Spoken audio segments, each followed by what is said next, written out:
Сәлеметсіздер ме? Қалдарыңыз қалай? Арадағы үзіліс үшін кешірім сұраймын.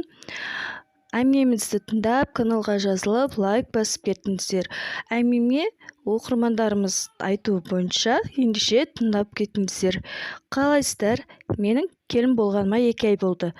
Балам жоқ. Мендегі мәселе қайнапа. Күйеуі измена жасап қайтып келіпті. Оған қоса 2 баласы бар. Соған жұмыстайды. 2 баласы мал сияқты түк тәрбие бермеген.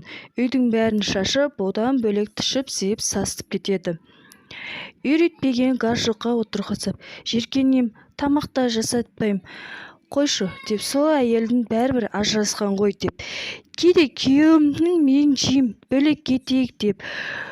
Өзі жұмыс жасайды. Ешкім жоқта 2 баласын ұрып аламын. Үйді жинатып, гаржогын өздеріне төккізем. Кетіп қалғым келеді, бірақ қайнатпам қуанама деп қырсығып кетпей отырмын. Маған бірдеңе дес көрсінші, әке шешемді шақырып орнына қоям. Мен де әдемі келінді тауып көрсінші, қалай қайнапамды қусам болады. Ал өз ойларыңызды айта кетіңіздер. Келіндер қайнапаларыңызбен, қайынсіңлілеріңізбен, қайнағаларыңызбен қалайсыздар?